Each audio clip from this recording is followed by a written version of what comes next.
Shankar IAS academy 19 ஆண்டுகள் பயணத்தில் 2200க்கும் மேற்பட்ட IAS IPS மற்றும் குடிமைப்பணி தேர்வாளர்கள். உங்கள் IAS IPS கனவை நிஜமாக்க உடனே 7677666266 என்ற எண்ணிற்கு கால் செய்யவும். சூரியனை நோக்கிய இந்தியாவின் கனவு திட்டமான ஆதித்யா விண்கலம் லக்ராஞ்சியன் புள்ளியை அடைந்துள்ளது. மகிழ்ச்சிகரமான செய்தி வெளியாகி இருக்கிறது. இந்திய நாட்டினுடைய விஞ்ஞானிகள் அனைவருமே மகிழ்ச்சியுற தெரிவிக்கும் இந்த நேரத்தில் தொடர்ச்சியாக நம்மிடம் பல பேராசிரியர்கள் நிபுணர்கள் கருத்துக்களை தெரிவிச்சுட்டு வராங்க. இந்நிலையில தான் லக்ராஞ்சியன் புள்ளியை அடைவதற்கு இஸ்ரோ விஞ்ஞானிகள் மேற்கொண்ட சவால்கள் என தனி பட்டியலையே நம்ம சொல்லலாம். பூமியிலிருந்து கிளம்பி ஒவ்வொரு வட்டப்பாதையாக அதனுடைய உயரம் அதிகரிக்கப்பட்டு பூமியினுடைய காந்தப்புல மண்டலத்தை விட வெளியே போயிருக்கு. 15 லட்சம் கிலோமீட்டர் பயணம் பண்ணியிருக்கு. நம்ம இதுக்கு முன்னாடி சந்திரயான் விண்கலத்தை பொறுத்தவரையும் 3,80,000 கிலோமீட்டர் தான் நம்ம அதனுடைய டிஸ்டன்ஸ் அனுப்பணும். ஆனால் அதை விட 4 to 5 மடங்கு தொலைவிற்கு இந்த விண்கலம் சென்றிருக்குது. L1 புள்ளியை அடைவது ஒன்றும் அவ்வளவு எளிமையான ஒரு விஷயம்னு சொல்ல முடியாது. ஏன்னா அந்த அளவிற்கு அந்த L1 புள்ளியில தூசுக்களும் பாறைகளும் இருக்கும் என கூறப்படுகிறது. இந்நிலையில தான் L1 புள்ளியில நேரடியாக அலையாமல் L1 புள்ளியை சுற்றி அடையும் வழியில் இந்த L1 புள்ளியை சுற்றி உள்ள ஹேலோ ஆர்பிட்டுக்கு தற்போது ஆதித்யா விண்கலம் சென்றிருக்கிறது. ஹேலோ ஆர்பிட்ல ஹலோ என்கிற ஒரு மெசேஜை இஸ்ரோ கொடுத்திருக்காங்கன்னு கூட நம்ம சொல்லலாம். நம்மிடம் பேசுவதற்காக இஸ்ரோவினுடைய முன்னாள் விஞ்ஞானி நெல்லை முத்து இணைந்திருக்கிறார். சார் வணக்கம்.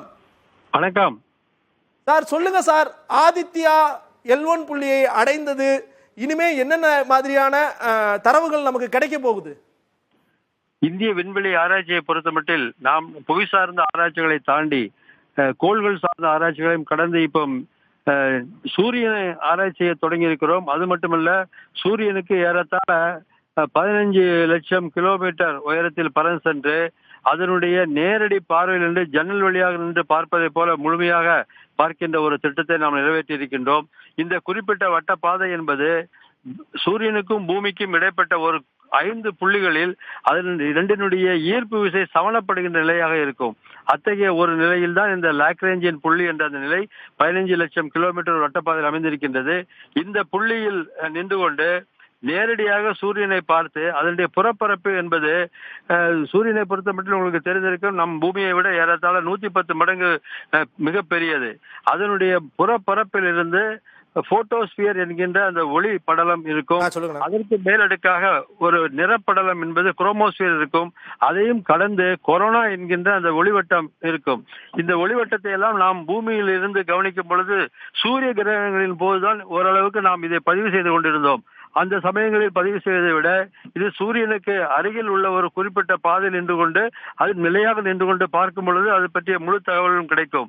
அந்த சூரியனுடைய மேற்பரப்பு என்பது அவ்வப்போது கிளர்ந்து எழுகின்ற அதிலிருந்து வெளிப்படுகின்ற காந்த துகள்கள், மின்காந்த வீச்சுகள், பூமிக்கு ஒரு காந்தப்புலம் இருப்பதை போலவே அத்தகைய ஒரு மின் அணு துகள்கள் சார்ந்த அணுக்கரு உலையாக இருக்கக்கூடிய மிக பிரம்மாண்டமான சூரியனிலிருந்து வெளிப்படுகின்ற காந்த துகள்கள், காந்த புலன் வீச்சுகள் எல்லாத்தையும் பூமி எவ்வளவு தாங்கி கொண்டிருக்கிறது என்பது போன்ற செய்திகளை கூட நாம் இத்தகைய பரிசோதனை மூலம் தெரிந்து கொள்ளலாம்.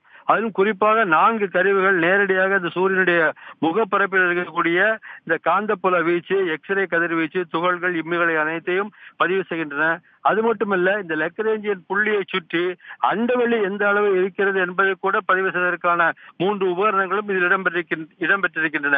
இத்தகைய உலக அளவில் சூரியனை நெருங்கி நின்று அண்டவெளி ஆராய்ச்சி செய்த உலகின் முதல் நாடு இந்தியா என்பது பெருமைக்குரிய ஒரு செய்தி. இதற்கு முன்னதாக ஹீலியோஸ் என்கின்ற திட்டங்களை அமெரிக்கா நடத்தியிருக்கின்றது. பயோனியர் போன்ற திட்டங்களை எல்லாம் சூரியனை கடந்து செல்கின்ற ஒரு வழியில் எடுத்த படங்கள் வைத்துள்ள ஆராய்ச்சிகளைத்தான் செய்து வந்தோம்.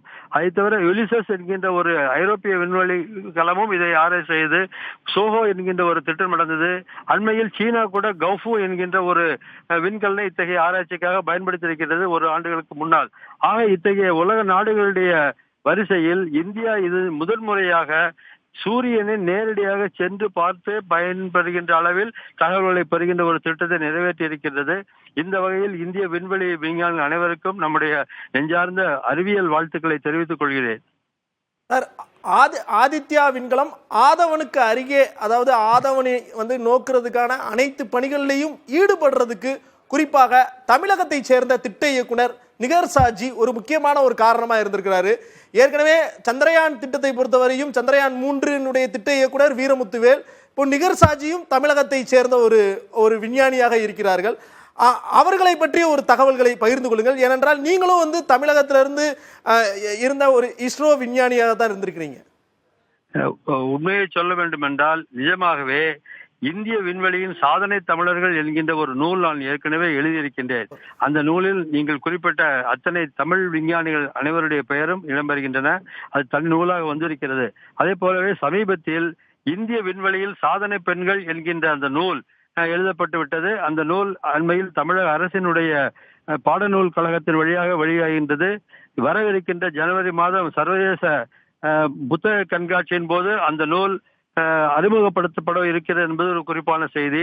ஆனால் உள்ளபடியே நான் அந்த நூலை எழுதி முடிக்கின்ற காலகட்டத்தில் ஷாஜி அவர்களுடைய பெயர் இடம்பெறாமல் போனது என்பதை இப்பொழுது நினைத்து பார்க்கின்றேன். ஆனால் அதற்கு முன்னதாக வனிதா முத்தையா உள்பட வளர்மதி உள்பட அனைத்து பெண் விஞ்ஞானிகள், குறிப்பாக 20 தலைசிறந்த இந்திய தமிழ் பெண் விஞ்ஞானிகளுடைய பெயர்களை எல்லாம் நான் அதில் வாழ்க்கை வரலாறு சுருக்கமாக நூலாக எழுதியிருக்கின்றேன். அந்த வகையில் தமிழர்கள் உண்மையிலேயே உலக அறிவியலிலேயே சிறந்த விஞ்ஞானிகளாக திகழ்கிறார்கள் என்பதைத்தான் நான் கவனிக்கின்றேன். அதற்கான பல்வேறு மானிடவியல் சார்ந்த, மொழிவியல் சார்ந்த, அறிவியல் சார்ந்த பல்வேறு காரணங்கள் உள்ளன. அதையெல்லாம் நான் முழு நூலாக தனி நூலாகவே எழுதி கொண்டிருக்கிறேன் என்ற சிறப்பு செய்தியை தங்களிடம் தெரிவித்துக் கொள்கின்றேன். ஆதித்யாவிற்கு பின்புலத்தில் இருக்கின்ற விஞ்ஞானிகள் பற்றி, குறிப்பாக தமிழகத்தை சேர்ந்த பெண் விஞ்ஞானிகளை பற்றி தெரிவிச்சிருக்கிறீங்க. உங்களுடைய கருத்துக்கு மிக்க நன்றி சார். சங்கர் IAS அகாடமி 19 ஆண்டுகள் பயணத்தில் 2200க்கும் மேற்பட்ட IAS IPS மற்றும் குடிமைப்பணி தேர்வாளர்கள். உங்கள் IAS IPS கனவை நிஜமாக்க உடனே 7667766266 என்ற எண்ணிற்கு கால் செய்யவும்.